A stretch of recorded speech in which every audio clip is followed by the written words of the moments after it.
track today. On track. We're just. I got to shut this thing down. We're all excited. Oh, man. We're excited for Scott Austin today. Yeah, We've been listening to his garden show here this morning, and it's yeah, he's Scott, a great guy. We've had Scott on a couple of times. Scott Austin from Penticton, and we're going to give him a surprise call today. But I had to get the number, and the number you gave me, Grinder, isn't right.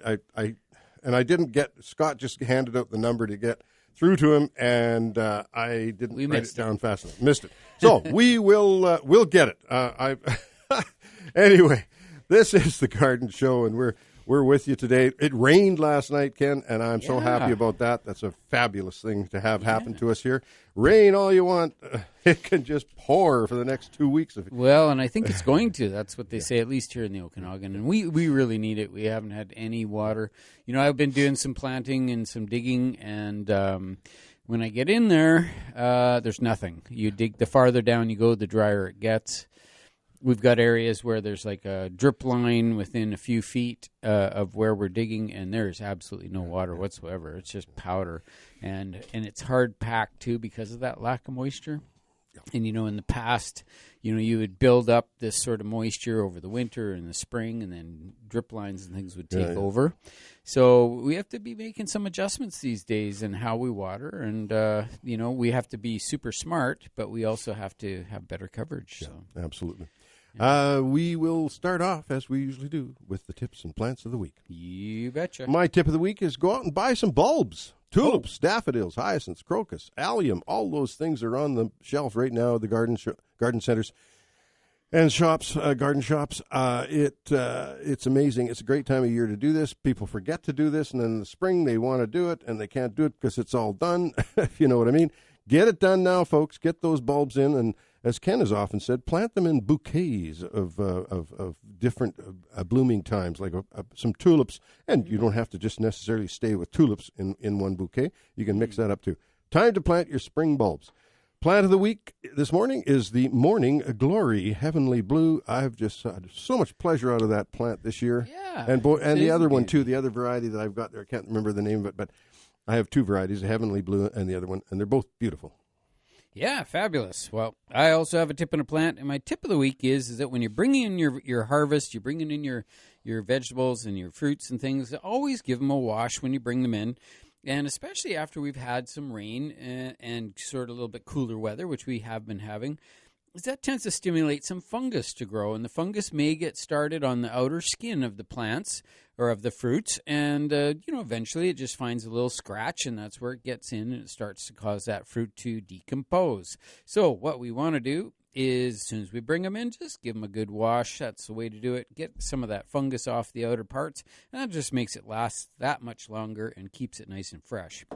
All right, now my plant of the week this week is sort of a little bit similar to Dawn's in a way, but it is all about alliums, because the globe allium is one of the best flowering plants that you can get for the garden.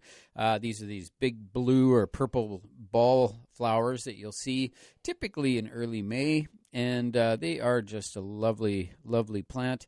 And a lot of times people see them blooming in the spring and they wonder, wow, what about that plant? And how do I get that? And you have to get them in the fall because they're a fall bulb. So watch out for alliums. Have a look around. See what you can find. The globe allium, it's a good one. It's just a cool plant. And that's my tips and plants for this week. Remember to check growercoach.com and Grower Coach on YouTube. Well, there you go, Ken, and it is a great time of the year to be gardening. I love getting out in the garden at this time of year. It's comfortable working conditions. It's not too hot, not too cold. It's just perfect. It's like Goldilocks weather for gardening. Yeah. Goldilocks gardening. And I like, here in the Okanagan, it's been pretty hot all summer, and I was trying to remember when was the last time my air conditioning was not on. know? And I'm blessed to have air conditioning, I must say that, but back in, I don't even know when it was, because it was in the end of April or something, and all of a sudden it just got hot, and it sort of stayed hot. So, yeah, now it's just been off for about a week and a half, maybe 2 weeks, absolutely just shut right off. I've got no heat. I've got no air conditioning, so the things are not running. It's not costing any money. So maybe we can get a few weeks out of this before winter starts setting in. Well, just on that topic, this is the equinox today. We have the length of days today is 12 hours and 59 minutes. Mm-hmm. No, just a minute. Day length today. No, it can't be. It's got to be 12 hours. Huh. So that's September 9th. No, look, the day length today, 12 hours and 8 minutes. So it's just it's very close to 12 hours. It's 12 and 12. Yeah. And that's the equinox. That's what I call equinox, equinox. Right. And it is the an announcement that it is now fall. Officially fall. Mm-hmm. We're out of the summer weather now and into fall, mm-hmm. and all these rains are going to quiet all the fire activity down, and mm-hmm. That is a good thing. Yeah, and these cooler temperatures are really kicking up my pole beans, and my pole beans are out producing everything in the garden as they have been for the last month or so. You know, when it's hot, they'll typically not want to be producing that much, and sometimes they stop blooming and they're just not doing their thing. But now, especially in the last 3 or 4 weeks, we've had these nice cool nights, and that has really triggered them to kick in and produce like crazy. So remember, with your pole beans, and I think with all beans, is you pick them as soon as they're ready. Keep picking them, and that will give you the best production.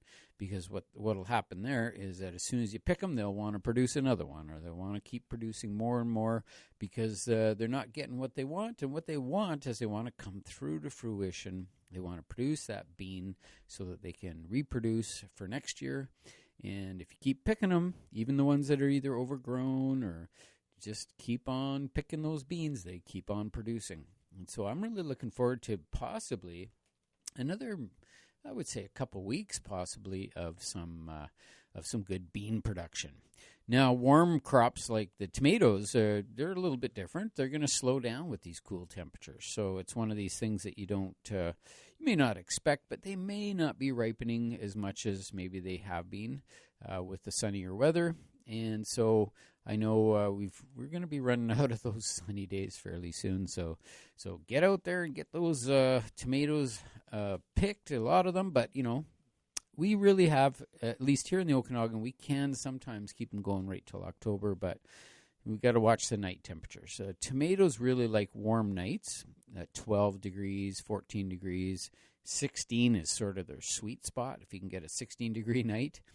Now, we don't get a lot of those, even here in the Okanagan, but we do. This year we got a lot, and it's been really good. All righty, so here we go.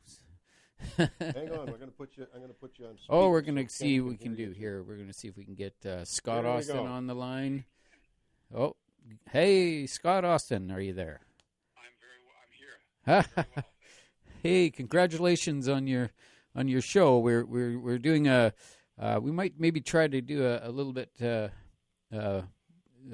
louder version because we can't hear you. I think we're doing okay. Can we? You're doing okay. I've got the speaker right into the microphone here. Sounds pretty high tech. Yeah, it is very high tech. Very high tech. Where's the speaker on this thing? Yeah, don't press that button. No, I won't press the button. Anyway, Scott, from Ken and I, we won't take too much of your time here, but we really are proud of you. That's a long run for you, and congratulations and all the best in the future. And you better spare some time to come on our show. I will. No, you can count on it. I look forward to it. Maybe actually physically get you in the station here, which would be kind of fun. Yeah. Well, I think I said to you when we talked a couple of weeks ago. You know, my wife said, "Well, you know, I really like to have my Saturdays." Yeah. So, you know, I guess it was kind of hinted, make yourself scarce some Saturdays. Yeah, find something to do. I'll drive up the road and come and pop in and join you guys. That would be fabulous, man. That would be awesome. Yeah. So all your listeners, you're going to miss Scott, but hey, it's the way things go. And Scott, congratulations on all that time you've been on the air, and good luck in the future. Thank you so much. Great to hear from you guys, and we will talk soon. Okay, buddy. Thanks, Scott. Right. Take care. Thanks a lot. Yep. Take care, man. Bye-bye. Okay, bye. There you are. There you Scott Austin. We've had him on the show several times. Yeah, and that was actually live on his radio show as well. He's right? on the radio. Show He's on the show. So he does a gardening show out of Penticton, and it's his last show today. So it's interesting. It's sad, you know, but like you say, times keep on changing. Well, our friend from Ottawa as well, he retired from the radio. Yes. So, and someday we'll be doing the same thing, Ken. Yeah, never know. Look at 250-862-2525 to get through to us. 1-888-780-4273 if you're listening in Victoria or anywhere online. Just give us a call. It's a free call. And we're going to take a short break now. We'll be back with the Garden Show after this break.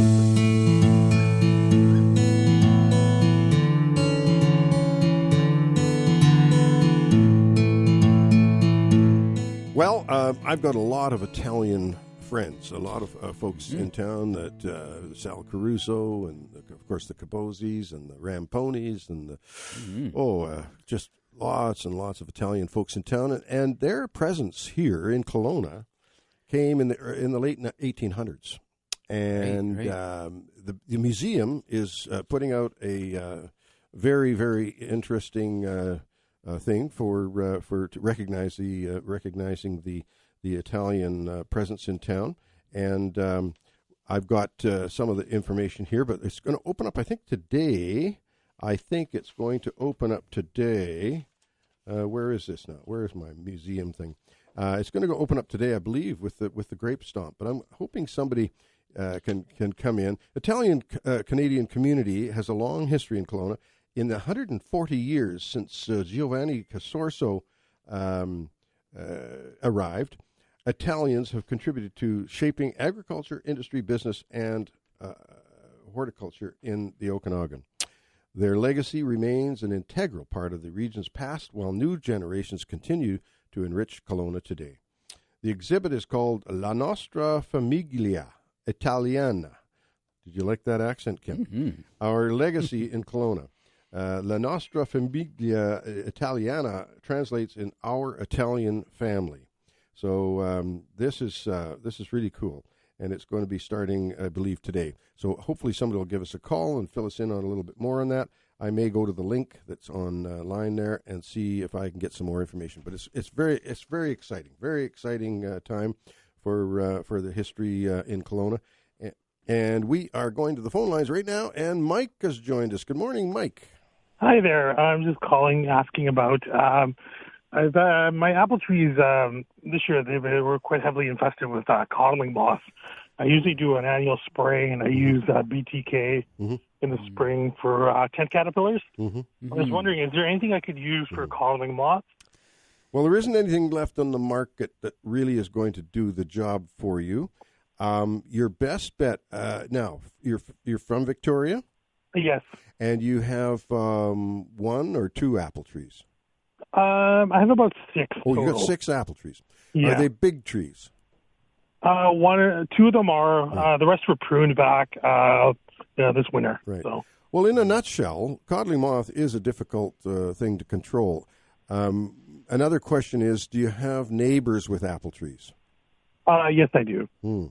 See, that's a difficult thing, isn't it, Ken? When you've got a community of apple trees there, the codling moth will hide or get into bark areas, a little under bark for the winter as a pupa, as a sleeping part of the like a little cocoon. Cocoon, yeah, like a little cocoon, and then they hatch out in the spring as adult moths.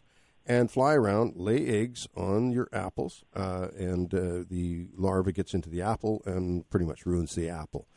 One of the ways that we've talked about organically to kind of curb the problem is to pick the apples when they're the size of a golf ball.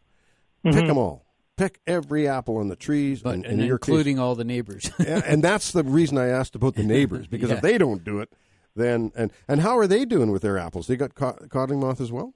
I've noticed one of them actually does look like it's quite infected. It's an older tree. He's got 2 more, and they're perfectly fine, the younger trees. So, and my pear trees are okay. They just seem to be really attracted just to the apple trees. Yeah. Well, it's a serious pest. Came into the Okanagan in about 1905, and in those days I saw a newspaper article back from then, and it said, there's no problem, though. This codling moth came in from Britain and from overseas, and there's no problem because we have the very modern pesticides to control it. Well, of course, it never did get controlled, and we were using very seriously strong pesticides in the Okanagan for many, many years, which was not a good thing, of course. We know that. And then along came in the early 80s a program called the SIR, the Sterile Insect Release Program. And that is a program where they, in Summerland, they have a lab where they sterilize codling moth adults, and then they release them into orchards. And the sterilized moth, of course, when you get a sterilized moth with a wild moth, nothing happens. And so that's the principle of it. Yeah, and it has worked amazingly, actually. It's we almost don't have the issue here. Like, there's still an issue. We still have to be wary and keep an eye on it, but it's literally reduced the population way down to the point where it's not so much of an issue anymore. So maybe for next year, just sort of remove the apples. Strip it. Yep. Yeah, and just sort of reduce it that way. Also, there's a product that's out there called pheromone traps. Okay, right, yeah. And that's something else. I think we should employ that anywhere there's apple trees. And the pheromone traps will trap the adult moth. And what time of year do you put those on? Well, when they're flying. So as Don was saying, like once they come out of their dormancy, it's not until later, sort of in May, when the apples start sizing up a little bit. Okay. But I'm not sure I would when, put them up anyway. Right away. And put them up in June, July, and you'll see them flying because they'll start to get trapped. Yeah, or even in May, there's no. You might even do it harm. earlier. Yeah. And what I would do is I would get multiple packs. I would learn more about pheromone traps for codling moth, and when you learn more about it, it'll tell you sort of strategies you can take, and you put up a few extras. I mean, what the heck? You can talk to your neighbors about it, and if everybody had a pheromone trap program, it really confuses the moths, and it may help quite a bit. So okay. And BTK is a good thought, but I don't think it's going to be effective because the larva is inside the apple, and the BTK won't penetrate into the apple. And I checked the BC website. There was a government website. It recommends something called Cytex, CYT-X. Yeah, that's probably going to be commercial. Maybe there's a commercial product out there, and I'm just slipping my mind. Spinosad. Spinosad. Okay. And that's it's a commercial product, not available to homeowners, and it's considered organic. It's considered on the organic realm, and but it's not. Well, if you've got 6 trees, it might work. You got to have more than one tree for it to work. It's got to be a block, I think. I'm not that sure, so don't listen to me. Okay. Well, thank you very much. Okay, all right. Thanks for the call. Have a good day. Yeah, bye. Yeah, bye-bye. Yeah, it's been an issue over the years. Like we have backed off. You can't go to the shelf to the store anymore and buy all the stuff we used to sell, which is a good thing. Don't get me wrong. And even the commercial products are and they're diminishing too. Yeah, I think it's a great thing. It's a good thing, and really, in the big picture, there's only a few things that we really miss. One is codling moth control. The other is peach borer. That's a little bit missed, but there are ways to control peach borer without using a chemical. And you know what I miss? I miss the pre-emergence products. Yeah. There's still a couple out there, but they're still only commercial. I think they're not available. Like it was really in the U.S. They still sell them. Yeah, there was a product out there that controlled crabgrass in the spring. Yeah. There was a product out there that you could use after you've cleaned up all the clover and snapweed and stuff like that in your garden, and then you sprinkle this pre-emergence on there, and it stops the seeds from germinating. That was a handy darn thing, and we do miss that. Yeah. But for the most part, I don't miss any of them. I use nothing in my yard now. And keeping in mind that the commercial products, it always has to do with the value of the crop. And if the crop is valuable, they'll come up with a solution. And so that's where sometimes with, like, say, some types, like for us, peaches and nectarines, that sort of thing, are kind of a smaller part of our, we're really big into the cherries, and apples are a pretty big crop as well. And so those things are coming up with solutions, but you just really have to research the most updated information. And that's where, again, you can, it's a little bit hit and miss. You got to find a pest control expert who's ideally a consultant who consults with the orchardist. Yeah. Then that guy's going to be up to date on exactly what's going on, and then you might be able to connect up with the right solution and head in that direction. So because they know ways of doing it. It's just how much money do they have to put into it? Like this whole pheromone thing for codling moth. Yeah. It's picked up a lot of momentum. Yeah. But now there's apple maggot too, which I think is more of a fly. I'm not 100% sure. Probably, So so then that's another new one. So we have to see what science has brought up for that. Just to clarify things, I think I boo-booed. Spinosad is more for your cherry fruit fly and other things like that, isn't it? I don't think it's codling moth. I'm not sure. So that's that's the thing. Like we have to be very careful what we say on the air. Yeah, at least but it's not available. It's not available to public homeowners anyway. But the spinosad, I think, is more of the walnut husk fly, the cherry fruit fly, and soft flies. Soft flies, things like that. Whereas the codling moth is a moth, and so it has a caterpillar moth, and it has a caterpillar larva. Yeah. We're going to take another short break here. 250-862-2525 to get through to us. In Kelowna here in the Okanagan, 1-888-780-4273 if you're listening in Victoria or anywhere online. We love to hear from you. We'll be back with The Garden Show after this short break.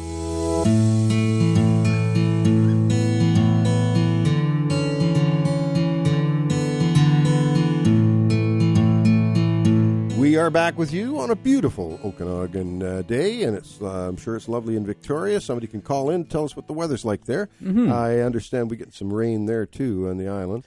Yeah. But we need it. We do need the rain. Nobody's complaining about the rain unless they're having an outdoor wedding. That's well, there is a bad plant sale. There's a plant sale today. The OXA, the Okanagan Xeriscape Association, is having their plant sale down at the H2O area, which is called the Un-H2O Garden, actually. And that's today. And so you can get down there and check out some plants. They also have a lot of master gardeners on hand that can answer questions about water conservation and about just anything to do with plants. They're a smart bunch. And they're having a great event at the Abkhazia Garden in Victoria today. Yeah, I'm going to talk all about that. Is really it's called the Day of Peace. This is a Day of Peace, and there's a real story behind the folks that came from Europe during the war. Mm-hmm. They came from Germany, and and Russia too, I think. Yeah, and Russia. Yeah, it was really quite interesting. So we'll talk about that. But first of all, we've got Dan Bruce joining us. Good morning, Dan Bruce. Good morning. Good morning. How are you today? Well, a little bit damp, but I'm wishing I was wetter. Mm-hmm. Mm-hmm. Yeah, that 1 millimeter of rain, it's just like it's nice, but it's just doesn't really go that deep. They measure rain here in millimeters, not centimeters. Well, yeah, anyway.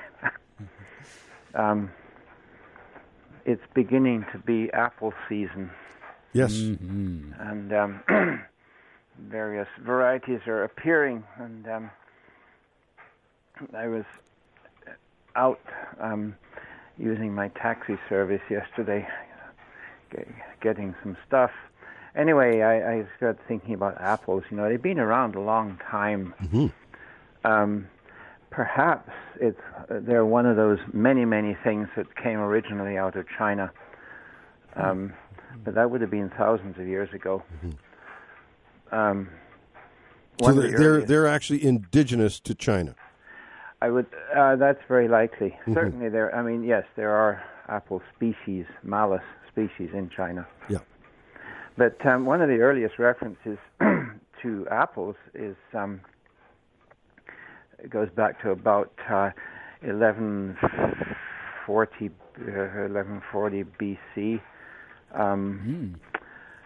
Ramesses III, Pharaoh of Egypt, presented a cartload of apples as an offering in the temple of Hapai, the god of the Nile. Wow. That's amazing. And one wonders what these things tasted like. I mean, were they... I mean, I've sort of bitten into some apples that I wished I hadn't. Mm-hmm. That's my understanding, is that they were not as sweet like they are today. But then there is this very old variety that we know that the Romans cultivated, and it was quite an edible thing. Court Hindu Plat. which is apparently one of the ancestors of Cox's orange pippin. Well, that I've heard of very, very much. It's a very famous apple. That Cox's is a orange good pippin. apple in England, but it doesn't grow very well here. Mm-hmm. Anyway, it's a small-sized, kind of flattish, orange-toned sweet apple with a sort of a yellowish flesh. And it would appear that is one of the descendants of Court Pandu Plat that may have been something like what Ramses III offered in his temple, because the Egyptian word for apple is diffa. And how do you repeat that?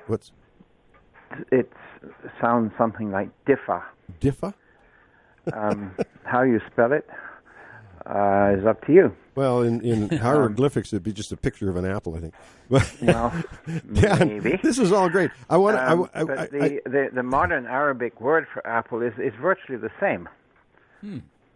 Okay. So that's one of those many little carryovers into modern-day Egyptian culture that has derived from the days of the pharaohs.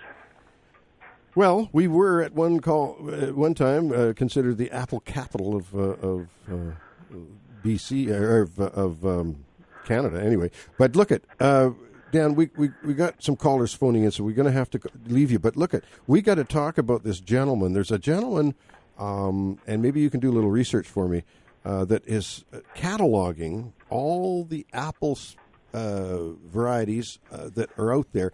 There's thousands of them. Yeah. And he's cataloging them, and I saw something a few years ago about this guy, and I'm going to do a little bit of research because I think that's a fascinating thing for someone to do, spend their life cataloging all the apples that are What's out there. What's his name? I don't know. I just remember hearing about this. I'll do a little research myself. But Dan, we're going to have to leave you. We appreciate your call. Okay, buddy. right. Take care. Thanks, Dan. Bye for now. Take care. Yep. Bye-bye now. Bye-bye. And we welcome Dennis to the show. Good morning, Dennis. Good morning, fellas. Yes, the rain was good, a little bit. Anyway, I'm phoning this morning regarding hydrangeas and pruning them. I read about it and I get mixed opinions as how to do it. And a lot of them are down in Oregon or the northern states, and perhaps it's a little different than here. So I've had them for quite a few years, and what I've done in the last couple of years is I've pruned them, and these are mainly Annabelles. I've pruned them back below the flower, maybe 12 inches or so, with the idea of getting. I learned from you guys get a woody stalk there, and then I'm reading some of them. And they're saying, well, the plant grows from the bottom, and the wood stalk doesn't make much of a difference. So, and then I at the flower shop this year, I kind of fell in love with a couple of the real, you might call them miniature ones, and I'm kind of thinking that they're more for a sun deck or something. Not for a yard. They give a nice flower. They're showy, but So I need some advice here. Well, first you have to determine what type. There's three basic types or main popular types on the market. There's the arborescens, there's the PG, and there's the macrophyllum. Yeah, and these ones that come from flower shops are usually macrophylla varieties, which in coastal regions you can grow them outside in the gardens, and here some of them we can and some of them we can't. It depends on the parentage. And those ones, macrophylla, those smooth, shiny leafed varieties that are like waxy a little bit and beautiful in our climate because we're hot and dry. We have to plant them in sort of partial shade, nice rich soil. And they do bloom best on stems that extend up at least and ideally are unharmed over winter. And that's where we run into issues, is we sometimes have to protect those ones through the winter with a little bit of a cage around them and stuffed with leaves or compost or something to protect the plant, and that gives us our best blooming. But the Annabelle type, like what you would have, they're perfectly hardy. They're not affected by the winter, And those ones, that's just what we find sometimes, is that if we do leave stems about 18 inches high, it kind of gets them up off the ground and gives them a little bit of support down low, and they will always send up these new shoots. And it's almost like the new shoots are supported by those short stems, right? And so there's definitely different takes on each type. But as Don was saying, there's about 10 different types of hydrangeas that we can grow in BC. But we, and that's family-wise, not just variety. But there's really the top three. And it sounds like if you've got the Annabelle one, then that one is one that's prone to flopping in this climate. Yes. It's so warm, it tends to really shoot up quickly. But they're fairly drought tolerant. They're a tough plant, and they survive full sun even here in the Okanagan. And they're a good one. But I like to leave a little bit of stemage at the bottom to help to support new shoots, and even the older ones will come up and produce as well. So I did buy this year the ones that kind of have a pointed top on them. Yeah, that's a PG type. Yeah. What's it called? PG. Okay. And what about pruning those? Those are also a flexible variety. And the way it goes with PGs is that the shorter you cut them, the bigger the blooms get. And so you see, if you sheared it right down to like 10 inches tall, the thing would shoot up with these massive shoots. Of course, it would be very floppy, right? Yeah, wouldn't it, though? You'd get blooms that are sometimes, I've seen blooms 18 inches long by 12 inches in diameter on those things. And so that's a varietal thing as well. So some of the bigger ones, so they're beautiful, cut really low, huge blooms. But if you don't want that floppiness and have to hold them up, then you just don't prune them much at all. You just remove the flower heads, and then it keeps the framework up, and the blooms are way smaller. Like the blooms would only be the size of a softball or maybe a little bigger. Oh. And you see, or not, yeah, so, it's not they're fine. What I do is I don't mess with them too much, but I do know people who cut them really hard, and then they give them some support, and the blooms are spectacular. Okay.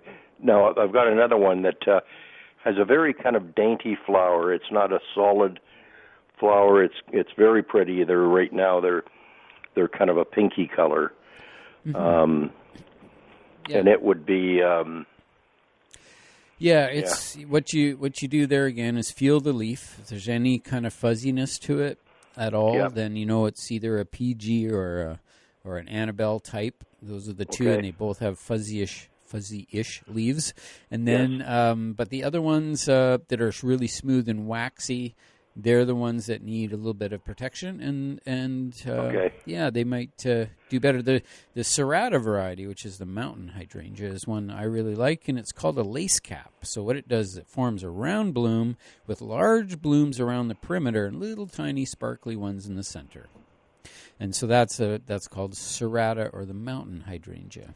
And so it's just another one. So sometimes what you do is take pictures of them and send us emails, and we can identify them. Okay, Dennis, we're going to have to run. We've got a bunch of callers. We appreciate that. When should I prune? I prune in the spring. In the spring, I would leave the flowers on. Well, you can tidy it up and take the flowers off this fall and that, but I do your heavy pruning in the spring. Okay. Thank you, guys. You betcha. Take care, Dennis. Good luck. Bye now.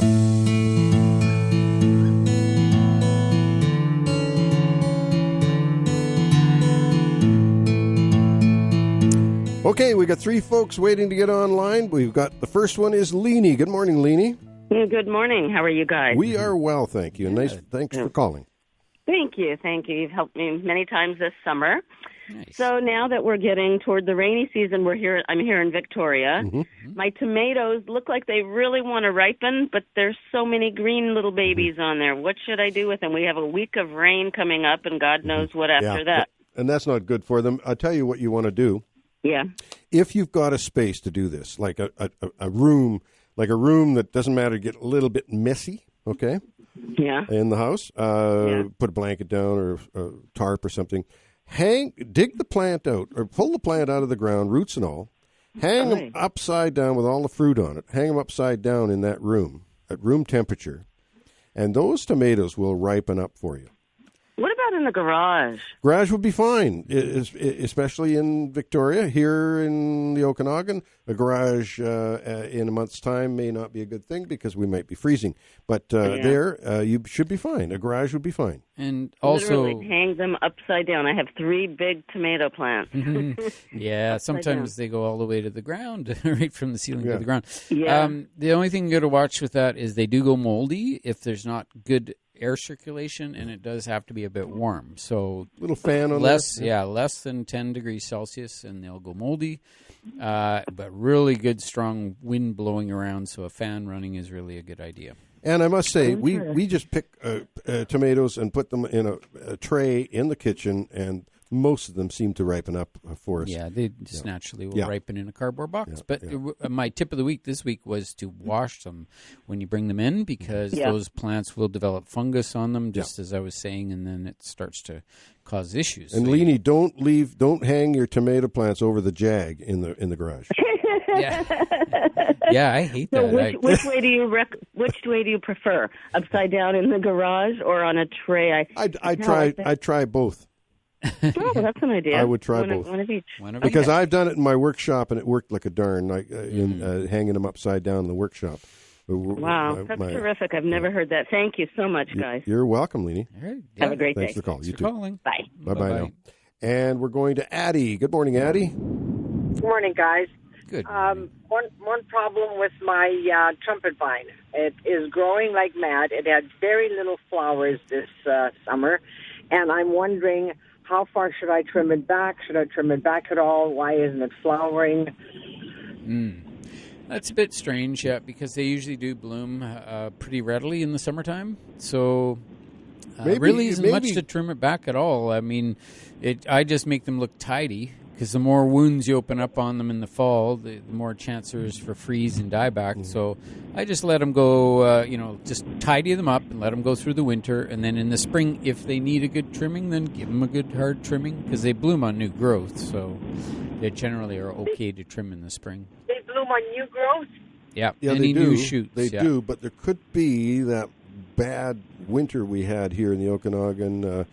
There could be some of the bloom potential from that hard frost in December, but they do bloom on new wood, so that really doesn't make sense. But it's hard to say, Addie. It's gardening. So if I gave them, should I give them fertilizer now, some type of fertilizer now, or just in the spring? I'm going to put mulch over top of it, but I just want them to bloom because they look gorgeous hanging on the side of the house and going up the roof. Yeah.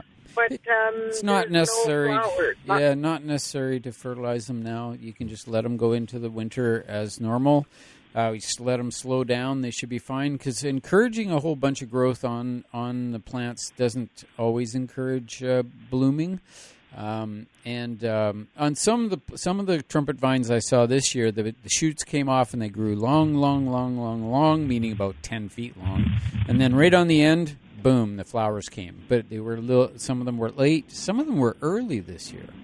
So it just seemed like the ones that were growing in tougher conditions bloomed earlier and actually bloomed a little bit better than the ones that were in a lusher situation where they had lots of water and lots of nutrient and whatnot. So just as a heads up, sometimes, like I say, if your growth is not just super lush and soft, then but when plants are growing lush and soft, they just want to keep growing. They don't want to bloom.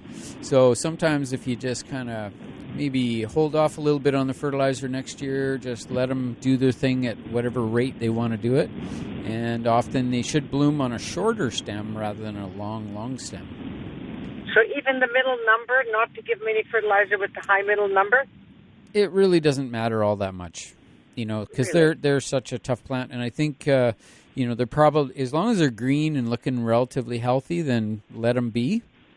Because again, excessive soft growth is not going to promote any flowers on those. They need to be slowed down a bit and kept a little bit on the hungry side, and then they will bloom better. Yeah, I think ignore. Yeah, that's right. With trumpet vines, I think that may be the case. Yeah. Okay. One other last question, and that is the potted mums that we get now. Yeah. And what do you do with them in the winter? Can you store them in a... No, just put them into the ground. Plant them in the ground, Addie. I've got no more ground space left on. Okay, well then put them against the house and put some mulch around the pot. Oh, really? That's all they need? Just protect the root. And they will come back next year? They should. Just don't let them dry out over the winter. Super. Thanks much. Okay, thanks, Addie. Okay, have a good day. And we got a couple of minutes here for Jack, and I apologize. We're getting short of time here, Jack. I know. Look, Murphy's Law, I'm listening to you in the car. Get out of the car, come into the house 1 minute later, and, of course, dear Dennis, has it all about hydrangeas, which was going to be my question. To be clear, I have the cone type. And last year I just cut them back, just cut the blooms off them. Am I okay with doing that? I'm not an expert. I don't want to be one. They're pretty. They're lovely. I like them, but I don't want to know. I just want to do it the easiest way. I prune my PGs back pretty hard, and they bloom, and they're stocky. They bloom on new wood, so that enables you to be able to prune them back pretty hard. Okay, now I have 4 of the other ones. There's purple, and there's blue, and there's pink, and there's mauve. They're very pretty. Yeah, those you don't... I don't want to do what my neighbor did. She's got great big bushes this year without any blooms on them. What can I do with those? Just cut the blooms off? Well, yeah, you just cut them down to there's big fat buds underneath there that kind of indicate what's going to be the bloom buds for next year. Okay. So don't go below that. And in this country, in our neck of the woods here in the Okanagan, if it gets to minus 10, 12, or Fahrenheit. 20. Oh, Fahrenheit. Yeah. Fahrenheit, because I go back, that's when I learned this. Then the bloom buds are going to not perform. So that minus 12 Fahrenheit is about minus 25 or 30 Celsius, right? It's not even that cold. Not even that cold. Yeah, think about minus 18 and the blooms start to freeze off. So just all we do is take a little bit of fencing and wrap those ones. Put a little bit of fencing around. If you can fill it with leaves or some sort of insulative material, that's all really right. helps. So last year maybe the lack of buds on hers is because it got so cold. Oh, absolutely, yeah. Okay. Oh, yes, I'm sure that's what happened, Jack. Okay. All right, then. And thanks, Jack, guys. I enjoyed our visit yesterday. That was fabulous. Yeah. We learned a lot. We saved some world problems. We actually solved some golfing issues. I think the two of us will now have a better game. But I don't know about Ramponi. He just sat there and enjoyed our talk, yeah. He did. Yeah, he's a good guy. Thanks very much, Don. Thanks, Jack. Take care. All right, bye-bye. Bye. So we're getting close to the end of the first segment of the show. We got a whole rip-roaring hour left after the 9 o'clock news. Ken, it's a beautiful day here in the Okanagan. It's one of the best times of the year to be gardening. I'm doing a lot of drying. We're drying apples, pears, grapes, figs. So I should have brought a selection in for you because I'm telling you. I'm interested about those pears you were talking about. Pears are working out really well. They are. Yeah, pears are working out really well. I'm using the Flemish Beauty. Yeah, that makes sense. Yeah, that's a good one. And of course, I got them from the folks, the Reeds, on Burns Road there, and they are wonderful servicers of the fruit industry, and they're doing a great job. They grow some beautiful pears, that is for sure, and apples. So yeah, gorgeous. Absolutely. Just really quick on the Oxa plant sales today, and that's I think from 10 till 2, and it's down at the H2O Center on Gordon. So if people want to check that out, maybe pick up a few plants. It's a great supporter. It's one of their big fundraisers for the year, and the good H2O garden. The un-H2O garden. I like that. That's very clever. Yep. So on that note, we're going to say goodbye for the first segment, but we'll be back right after the 9 o'clock news with more of The Garden Show.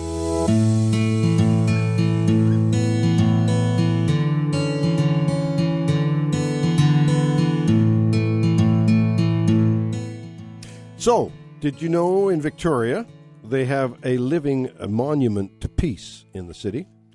And the Abkhazi Garden was created by the Prince Nicholas Abkhazi and Princess Peggy Abkhazi, who endured the hardships of war. During the Second World War, Nicholas was interned in a prisoner of war camp in Germany. Peggy was interned in a civilian assembly center in China. Wow. After the war, Nicholas and Peggy reunited and settled in Victoria, where they created a garden during this peaceful times. It is a garden that love built, but it's also a garden of peace and healing. So for the first time, Abkhazi Gardens is recognizing the UN International Day of Peace in the Garden on Thursday, September 22nd or 21st. So we've just missed that. Right. But I thought I just got the notice on this prior, so I didn't have it last week. But that's very cool.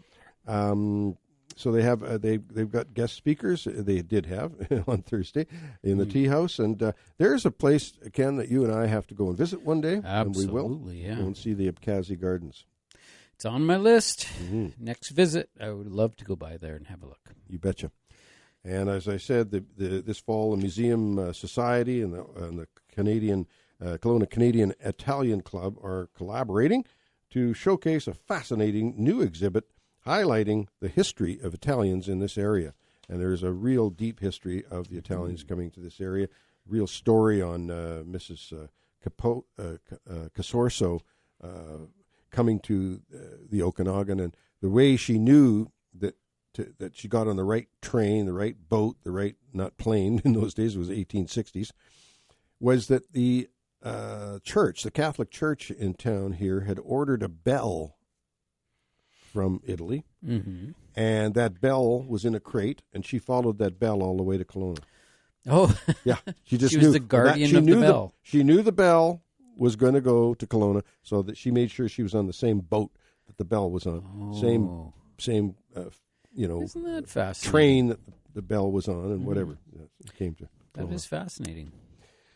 Right. Well, and we've got we've talked about it prior to this, but my information from the Okanagan Xeriscape Association was that annuals must be planted in the spring. So people have become accustomed to thinking of spring as the best time for planting gardens. But that's not the case at all.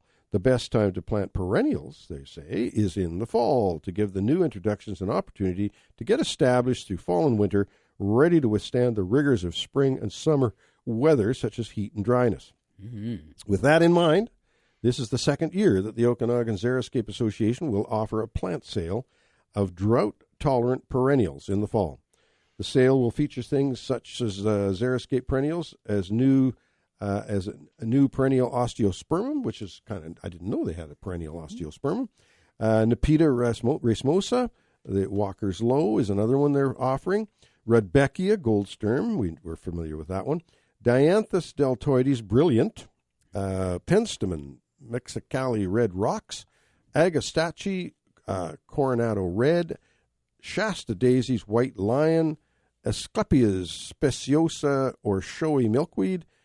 Scutellaria alpina with a variety of stone crop or sedum plants. So that goes from 10 o'clock today to 2 p.m. today.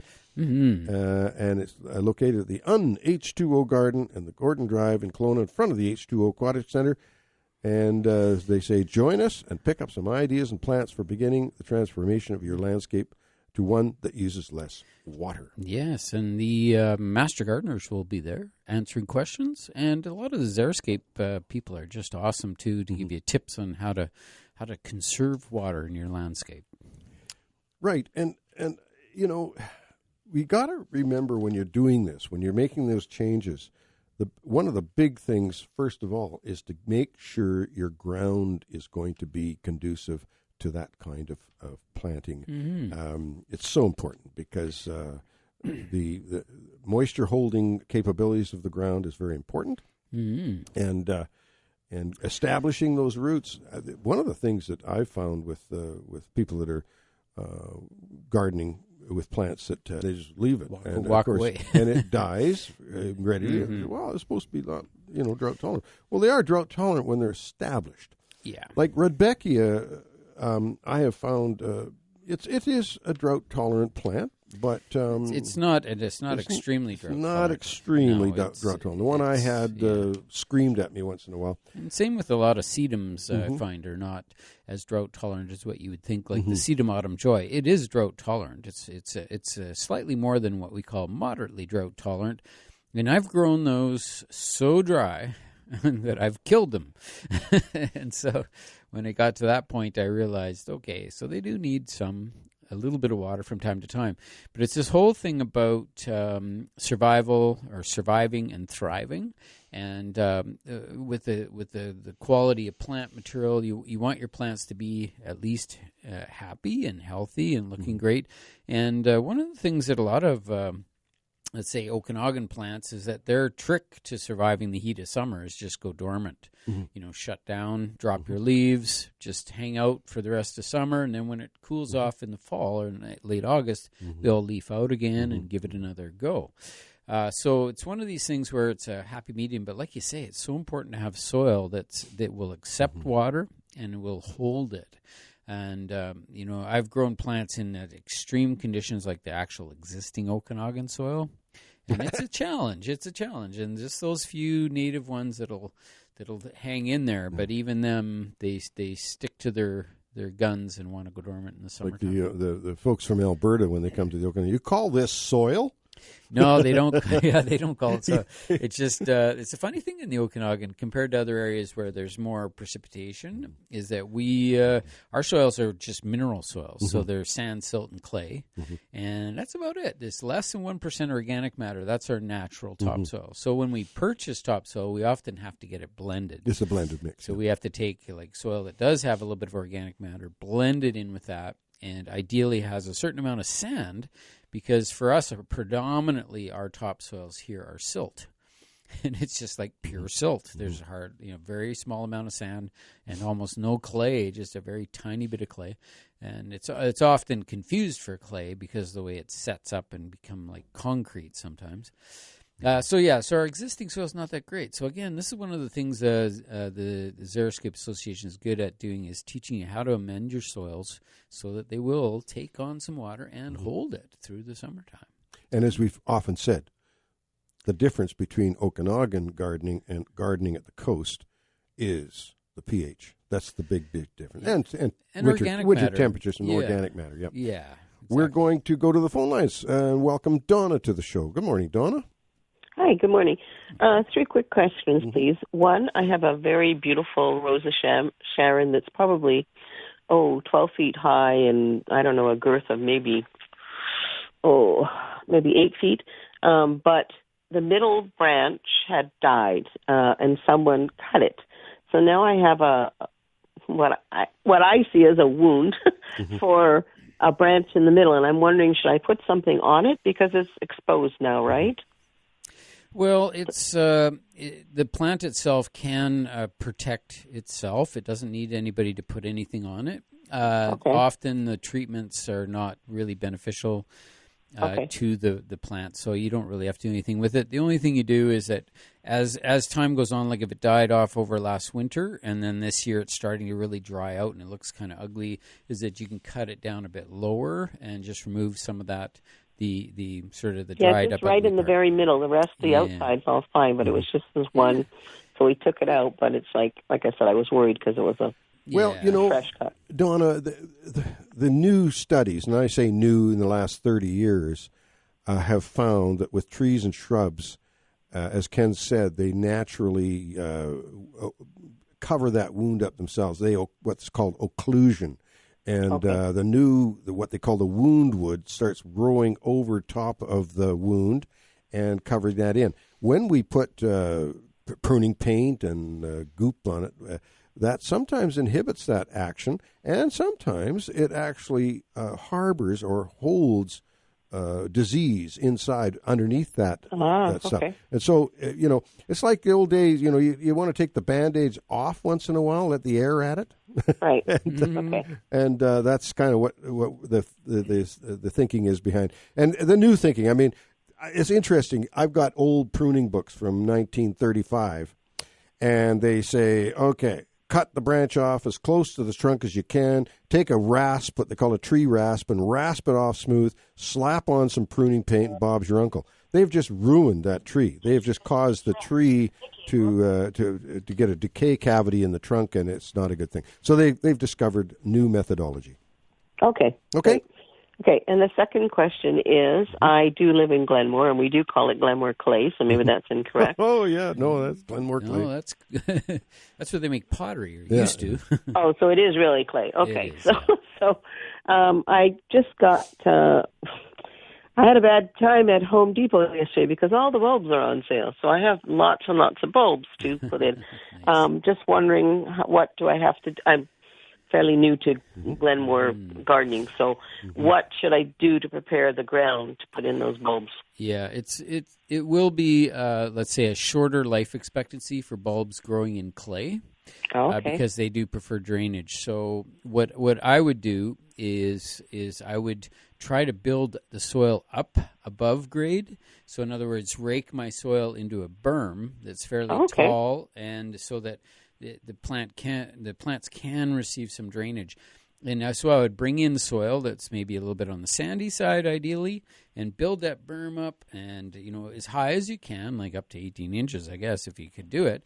And the clay is nice that the roots dabble in the clay, because clay's got a bunch of nutrients. But the problem with bulbs is that they're prone to rotting. And I've grown thousands and thousands of bulbs in clay soils, and what happens is they go good for 1 year. The second year they're not that great, and the third year you got to replant them. Whereas when you have soil that drains properly, they often say bulbs need free drainage, need good drainage. Then they last much longer and they perform better. So if it's at all possible, that's the direction I would head for sure. Okay. And then the third question is that I bought a plant this year called an angel wing from Buckerfield. I said it was a drought-tolerant plant. I did not put it in the soil. I kept it in a pot, thinking I have to overwinter it. But it just, I can't seem to get the right water for it. Like it looks like it's mostly died. I don't know. I tried not watering it, like you're saying, and then soaking it through, letting it dry, and then I just can't seem to get. Well, I think it's Calicasia, isn't it? Senecio, I think, isn't it? Is it? I have to check on that one. Yeah, we're not quite sure of what the angel wing would be. Yeah. But if it's a bulbous plant, then you could lift that bulb out, inspect the bulb, and in the spring, you keep the bulb. It's not the angel wings one is it's that big, wide-leafed, beautiful annual that they can get to be about 2 feet in diameter. Okay. Big, beautiful, silvery leaves. One of my favorites, but boy, they can be really tricky for water because they're drought tolerant. You're growing them in a pot. So I don't know. I've just watered them sort of semi-normally the way I watered everything else, and it was okay, but they definitely don't survive below about -7 degrees. Yeah, so they're not going to be winter hardy for you. Donna, we're going to have to move on. That's why I was going to bring it in. That's why I left it in the pot. It said that, but it didn't even didn't make our summer really. It does not look great. Well, I've had failures too, Donna. And it's fun to try. This is gardening. Why not bring it in? It was something completely different. I thought, I'll try this. I know, yeah. Well, look, we're going to have to run here because we're a little late for the break. Appreciate the call. Okay. Thank you, dear. Bye-bye. Okay, bye. We're going to take a short break. We'll be back with the Garden Show after this short break.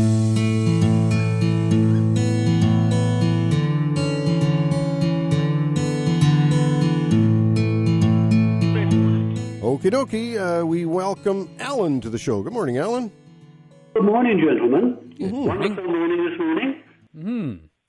Yeah, I have a Japanese maple, and it has horizontal growth rather than sort of bushy. Can I prune it, or what can I do with it? Would that be like one of those lace leaf maples, the kind of lacy-looking foliage? Yes. Yeah, and so they can be pruned. You can prune them a little bit. Mostly we do those in the springtime when they're just putting out new growth, and that's just more or less to encourage more growth because they can be a bit slow growing at times. The fall pruning right now is not necessary, but if you had a branch or two that was sticking out onto a walkway, you want to make sure areas are cleared for snow removal in the wintertime. Whereabouts are you located? Kelowna, yeah. So you want to make sure that if it is hanging over a walkway or outside of the planting bed, maybe tidy it up a bit for the winter. So just selectively remove a few branches. That's all you really need to do. They don't really, their wood is so brittle that you have to be really careful. Like you never touch them with a hedge trimmer. It's all very careful snipping and yeah, they do take to pruning. I do push that as much as I can to the spring. Okay. I don't have the original documents as to what it is, but is there a horizontal growth one, or because I'd like to get it back to being a bush? Well, there are definitely two habits to Japanese maples. One is the horizontal one that has that mounding habit, and then there's the upright ones, the tree type, you may have a mounding type Japanese maple. Wild. Yeah. Yeah. Is the leaf serrated? Like, is it quite a cut leaf, or is it a wide leaf? No, it's cut leaf. That's going to be naturally. It's going to want to go horizontal. And so what they do when you buy them originally, they'll often train them up to, say, 3 or 4 or sometimes even 5 feet high before they let them weep down, and that gives you a bit of height to start with. So keeping that in mind, you can start to train it upright by propping up some of the stems very carefully because they're very brittle. Yeah. And also, every year put out new branches that'll grow up and over top of the old ones. So it tends to grow upwards gradually every year. Okay. So let's just say as long as you're keeping it trimmed back a bit by selectively removing branches around the perimeter and just leave the ones on the top, it will eventually get taller and more upright. Okay. Yeah. I have had to prop up some of the branches. So, okay, I'll be very careful, but I will prune it back a bit. You might be able to train it up. Alan. Yeah, for sure. Okay. Appreciate it, Alan. Thanks for your help. Take care. Yep. Thanks for calling. Bye-bye. And we have Tony on the line. Good morning, Tony. Hi, gentlemen. Morning. I got an oddball question. Probably not many people. I decided to grow some peanuts in a pot this year. Mm-hmm. Anyways, they did quite well. Really beautiful little yellow flowers all summer long. Oh, nice. Anyway, it's still green and so on. And about a week ago, I kind of dug a little bit, and I do have some peanuts, and they're small, and they're sweet and so on. My question is, when should I dig them up? Where are you located, Tony? I'm in Crawford area. Crawford, yeah, in the Okanagan. Yeah. Well, they are a warm climate plant, so as we get into these cooler nights, it may stall in too much further growth. You may want to, if you can cover the plants a little bit with a little poly tent or something at night to keep them a little bit warmer. That might help. But they're a fascinating plant. We grew them. First time we ever grew them in the nursery for sale was when Jimmy Carter won the presidency. Back in the 70s, we thought, oh, well, it was my mom's idea. She said, well, look, a peanut farmer just won the presidency of the United States, so let's grow some peanuts for people in celebration. Well, these are peanuts from Ontario. I gather that my son brought them over, and they grow them commercially there. There is a northern type. Normal, but they're actually quite tasty. So I'm just wondering, should I wait till the leaves are brown? Right now, it's really nice and green, the tops and so on. Wait till the leaves are brown before I take them off? Let it go into the maybe get a slight frost in, and then harvest the leave them in as long as you can, and then that's about the extent of it. And any ideas what to do once I dig them up, or just spread them out? Well, you want to dry them, so they want to spread them out in a dry area, like in the house would probably be your best bet. Yeah. I've never done it, but I'm assuming it'd be similar to nut trees, walnuts and things like that. Yeah. They just need to be cleaned. Yeah. You have to wash them, so they're obviously covered with dirt. Nice. Well, I think that's exciting. That's very good. I was surprised, how sweet they are. Like I taste one, and they're really sweet. Oh, you got me going. You got me going, Tony. I think I'm going to plant some next year. Yeah, there you go. Okay, guys. Thank you, Tony. Curious. Appreciate it. It's kind of fun growing something different for absolutely, it's a great thing. 120 days to harvest. Yeah. So that's how you kind of count back to when you planted it, and it might give you an idea of when. Yeah, I put them in May, so it's probably getting there. Yeah. Getting there. Sounds good. All right. All right. Hey, buddy. Thanks, guys. Thanks for the call. Bye-bye. Bye. And Linda, good morning. You're on the air. Hi there. I've got a potted cherry tomato plant and a potted cucumber plant. Mm-hmm. And I was thinking, bring them into the sunroom.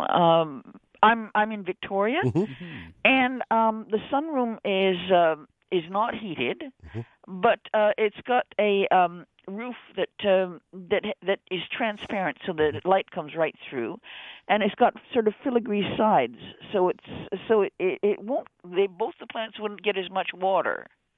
Yeah, that would probably be good. And if you when you do get a sunny day, it would really heat up in there. So you'd be extending their season quite a bit. And one of the tips we give for bringing plants from outside to inside is try to bring them in when the inside and outside temperatures are sort of similar and not really widely different. So, middle of the day, maybe a day when it is a bit warmer outside, cool the green or this plant room, cool it down a little bit when you bring them in, so you're balancing it, and then they kind of get used to it. And remember that air circulation is key when you bring them in. So when you're outside, there's lots of air movement. You bring them in, there's not as much. So getting a little fan going in there would be awesome. And hope for some sunny days to warm it up in there. That'll get those plants, let's say, hopefully keep them continuing along their journey. Okay, thank you. And Linda, just be a little bit aware that sometimes when you bring peppers and tomatoes and things into the warm in the house, you may get a flush of aphids. Keep a real close eye open for that, because they can just expand into a real colony in there. So just really watch it. If you do, then take them back outside, wash them off, wash the aphids off, and bring them back in the house. But this can be a thing. From personal experience, I found that. Okay. Thank you very much. Thank you, dear. Thanks for calling. Okay, bye. Bye-bye now. Bye. And we're going to now take a short break, bottom of the hour. We've got lots of time left for some calls, 250-862-2525 in the Kelowna area, 1-888-780-4273 from the Victoria area, or anywhere listening online. We'll be back with The Garden Show after this short break.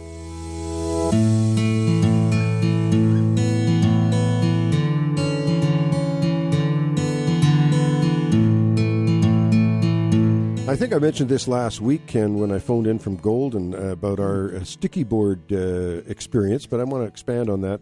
Yeah. I'm telling you, a couple of weeks ago, we had a hatch of flies. I call them gnats. I don't know what they are, tiny little flies. And they're just buzzing around. There was a hatch of some sort. I wish I was on the trout, out on the lake fly fishing, because when you see that kind of a hatch, the fish are biting, Oh, yeah. They're going to bite. But anyway, so Donna, who's always so smart, she's my smartest person in the family, she said, well, why don't we try one of those sticky boards that you use in the greenhouse? And I use sticky boards in the greenhouse for white fly and things like that. Yeah. So I said, well, yeah, I suppose it might work, with a little doubt in my mind. Man, we hung that thing up, and immediately they just started flying towards it, and within an hour, the board was black with little gnats. Funny how certain insects are attracted to that yellow color, right? Yeah. And then the stickiness captures them, and it is fascinating. And we got rid of them. We got I just kept thinking, okay, every one of those dots on that board is not flying around. Mm-hmm. It was pretty cool. Pretty cool. We're going to make sure we do that again if there's ever any problem with that. We've got Lillian joining us. Good morning, Lillian. Thanks for joining us. Good morning. I always listen to your show. And last year I had a problem with mushrooms on the lawn, millions of them, because we had taken out a tree. And we tried everything, and I even put into it, and nothing worked. Yeah. But my sister from Grand Prairie came here 6-7 weeks ago, and she said, sprinkle baking soda on it and water it in good, and we haven't had a mushroom since. Well, that's interesting, to see that happening, which is fine. It may have been coincidental. They may be disappearing on their own. I'm just saying that. I'm being the devil's advocate here. But here's the deal with mushrooms, and Ken has mentioned this so many times. The mushroom itself is just the blossom of the organism. The mushroom is like, picking a mushroom off is like picking a geranium bloom off. Oh, okay. Because the organism is a massive organism that's eating away at those old roots of the tree, and it's a fungus. Now, having said all that, what bothers you about the mushrooms? Unsightly. And my hubby here, he's on his knees all the time, picking them out, trying to get them out by the root. But when we did this, they came back every second day. We had mushrooms again and again and again. Well, they're just repeat blooming. They're blooming. The mushrooms are blooming, and picking them doesn't do a darn thing. And putting the material on there really is not going to kill the fungus underneath the ground. It may diminish the blossom for a bit, but it's not going to get rid of the fungus. The only way to get rid of the fungus is to remove its food source, and that's the roots that are under there rotting. But it will come full. It'll come full circle, and it will. The fungus will stop doing its job. I'm not trying to indoctrinate people in this, but I'll tell you what, people do go out and they buy fake mushrooms to put in the garden just for a decoration. You don't have to go out and buy them. You've got them right there. They're a real thing. Well, she said they don't do any harm, okay? Yeah, okay. She said they tried it, and some friends tried it a year or two ago. You might have to do that 2-3 times, she said, but she hasn't had mushrooms this whole year. So yeah, well, that's great, and we appreciate that. I just say scientifically, it doesn't quite make sense. Yeah. Well, I just thought maybe that's a good thing to know. No, it's always a good thing to know. We love to share our. We do use it on, like, that powdery mildew fungus that goes on plants. We spray with baking soda, and it really helps to deter it. You can't kill it once it starts, but you can prevent it if you put the baking soda. Spray it on your zucchinis and squash, that sort of thing. And mildew is a fungus. And mildew is a fungus, and it works really good. So there you go. Yeah. There's something to it. Always appreciate your call and your insight, Lillian. Yeah, and I've got the red scarlet pool beans. They were luscious for a long time, and they were blooming. Nothing happened, but now they're starting to build pods. So, but I think that's probably natural because of the cool nights, eh? Yes, for sure. The cool nights, that's what gets them going. And they should be good. I think you got lots of beans yet to come. Yeah.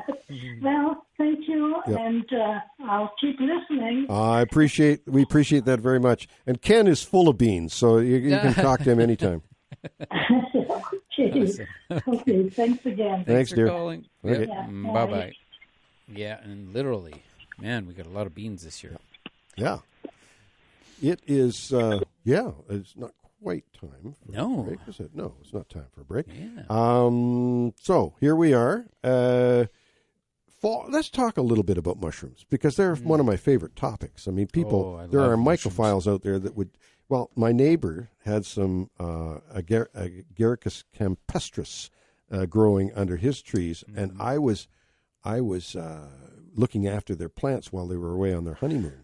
Oh. And I picked these babies, nice, beautiful little white Money's mushrooms, and they are tasty. Those wild ones versus the Agaricus that I don't know which Agaricus it is that they grow as a Money's mushroom, right? But it is an Agaricus, and the Agaricus campestris, which is the meadow mushroom or horse mushroom, is a common mushroom that you can find in the gardens here, and they're pretty reliable to recognize and to pick safely and to eat them. Same as the Marasmius aureatus, the fairy ring mushroom. Yeah. Again, very, very delicious mushroom. And picked at the right time, boy, oh boy, they're great so to work good, with. So you have to be careful, of course. You have to know what you're doing. But there are a few mushrooms, like the shaggy mane. You can't go wrong with that as long as you pick at the right time. There's some that you can, and I find even the morels, are so nice. And there is a false morel, but it doesn't really look like it. It sort of does. It's kind of Very similar-ish. false. It's really false, Yeah. But a morel is like a little Christmas tree shape, and they're beautiful fungus and very strange, brainy-looking sort of thing. But, oh, my God, are they delicious? Oh, that's really, I think, so far. But my goal is to keep learning more and more about the wild mushrooms and the chanterelles. And honey mushrooms. There's so many. There's literally, I'm sure there's a million mushrooms out there that would be, good ones to get. But it's you got to learn. You got to do your research. You got to find somebody. You got to take a class. Do something like that. And in spring and fall are primarily your big seasons for mushroom picking. And so. Well, a little over a year ago, in the spring of 2022, I lost a very close friend, Brian Todd, and he was the mushroom guy. Oh. Whenever I'd have a mushroom that I couldn't recognize, I would bring it into him. Even when he was still teaching in KSS, he was the music teacher. He was my music teacher, actually, and then we started playing a band together. But anyway, he was a really knowledgeable mushroom guy. Yeah. He'd go out hunting, digging mushrooms. And this is not something anyone wants to try, but Brian would say, okay, if you're not sure, he said, slice off a few little slices and saute them and eat them, and then wait. Don't try this, Don't folks. try that. Don't be That's trying that. bad That's bad news. Bad but advice. I just laugh. He's such a good guy. And he did fine. He didn't ever get poisoned by mushrooms. But there are some bad ones out there, so you got to be really careful. But there are a lot of good ones. There are way more good ones than bad ones. Yeah. And then there's some like the inky spot or something mushroom. Mm. You can't eat that with red wine. You get sick if you eat that one when you're drinking red wine. So there's all these little tricks and stuff out there. So. It is a fascinating world, that whole but then, fungus world. And you think about it, Ken, the massiveness on YouTube. There is the amazing mushroom thing on YouTube. If you Google amazing mushrooms, yeah, yep. And I'm telling you, it's fascinating. They do a lot of time lapse photography, watching these mushrooms come up and do the thing, and some of the mycelium working away. That's the root system. Mm-hmm.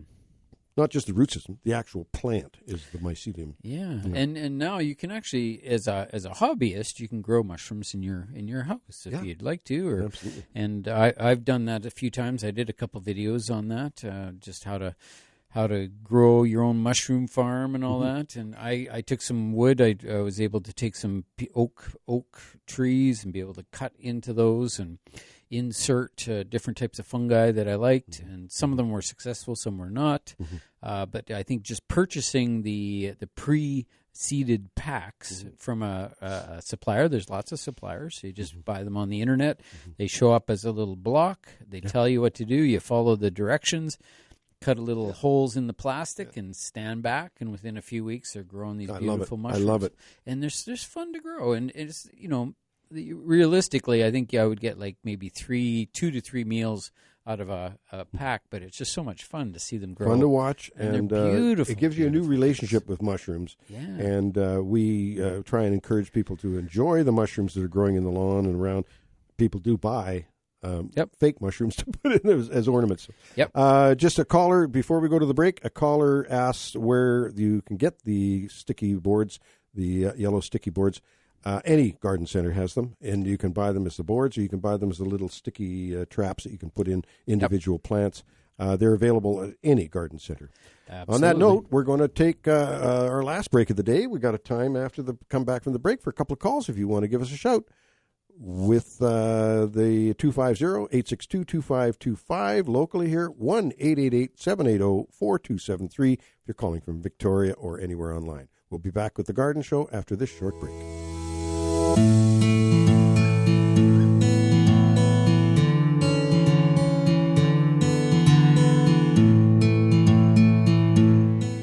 Saturday, September 23rd from 10 a.m. to 2 p.m. That's today, Ken. That's today. 10 a.m. to 2 p.m. Location, H2O Garden on Gordon Drive in Kelowna, in front of the H2O Aquatic Center. The sale is on for drought-tolerant plants, and the folks from OXA will be there explaining what dry land gardening is. and it's not throwing a bunch of landscape fabric down, throwing some rocks down. No, it's not a style. It's a system. Yeah. And that's where, often, people get that mixed up a little bit, but that's okay. But it is a system of how to grow plants in dry conditions and select the right varieties, the right species to go into the conditions that you have, and then just back right off, and you'll be able to survive long periods of time without water once the plants are established. But what it's not is a piece of cake gardening. Like, in other words, it's lack of doing or work? energy. No. It's gardening. It's the same as it's gardening. You still have to weed. Yep. You still have to prune. You still have to deadhead. You still have to fertilize. For insects. You monitor for insects. You got do all the stuff you do with regular gardening. It's just to use less water. Yeah, and because you're not watering, well, here in the Okanagan anyway, because we don't get the rainfall, we haven't had hardly any rain this whole season, and so that means you don't get as much weed pressure. That's true. Because if it's not raining on the surface to germinate those seeds, then the seeds don't germinate. They just sit there. Of course, they do build up. At this time of year, now we're starting to get some rain. We would expect in about 3 weeks to have a bunch of weeds coming on. And the weeds like the cooler temperatures anyway. But that's the way it goes. So if you're not watering overhead as much, and maybe you water with drip lines, it reduces the amount of weeds. The drip lines are ideal for that. Yes, different types of drip lines and soaker hoses, that sort of thing. So even with the xeriscape, you still have to do some irrigation, but you got to be smart and you got to back off when it's time to back off. A lot of xeriscape plants can be recognized by some have fuzzy, furry leaves, and that helps keep silvery them cool. Silvery color. Succulent stems with the water holding. Yep. Now, I am really into xeriscape in my greenhouse. You are, yeah. I spoke to the bonsai club a couple of weeks ago, and I'm fascinated with bonsai, and we have done a little bit. We dabbled with it. You did when you worked with us in the nursery. It had some beautiful plants, but as far as maintenance go, bonsai is the absolute opposite of succulents. Because with bonsai, in many cases, you got to water them every day. And keep them. It's only for their entire lives, so it's not. It's a bit of a investment. But it's a wonderful hobby to get into, and the Bonsai Club was very gracious to me, and we had a great meeting. But I did talk quite a bit about my succulents too, because with those. Now, and you could have a succulent that is a bonsai. That's possible. Yeah, and then you wouldn't have to water it very much. Right on. We are going back to the phone lines, I believe, and it's Linda. Good morning, Don. Good morning, Ken. Yeah, good morning. I have a question. I'm going to be pushing out a lot of fill for a new basement right over the side of the existing hill. And I've heard that hydroseeding is the way to go to choke out all the weeds that would otherwise come. And your talk about weeds and very little watering triggered my remembrance that I need to talk to you. What is your opinion on the best time to hydroseed? Because I understand it takes quite a bit of water to get it going. Well, yeah, but not at this time of year. So once it starts cooling off, like you're in the Okanagan, so it is normally too dry to get the hydroseed to germinate without adding water. So normally through the summer months, so May through till September. And then now that we're in about mid-September, it's cooling off. We're getting the rain. This is a great time to hydroseed. You can get some germination this year, and you may get also some more germination in the spring. And then you don't really have to water much at all. And it's worth having a look at it, keeping an eye on it, because we can still get some pretty dry conditions. But it is, it's still, I would say, anytime from now until the end of March or early April next year, that's your prime time. Wonderful. Thank you so much, guys. And one more thing from my side of things. Hydroseeding doesn't eliminate the weed issue. But however, if you're digging ground from deep down, you probably won't have too much in the way of seeds in the ground. So that's a good start. That's a good start. On hydroseeding, you have to decide what you want to hydroseed with. Hydroseeding is a method. It's not a plant. It's not. You can hydroseed with lawn grass. You can hydroseed with a mixture of wildflowers. You can hydroseed with native grasses. You can hydroseed with all sorts native of things. shrubs. Yeah, Native the shrub, inland dry landscape mix, I think it's called, is what a lot of people use, and it has assorted native plants in it as well as grasses. So you have to make that decision with the folks that are helping you there. Right. That sounds very promising. Well, gentlemen, I have appreciated that perspective. Thank you. Thank you, dear. Awesome. Thanks, Linda. Take Bye care. now. Bye-bye. Yep.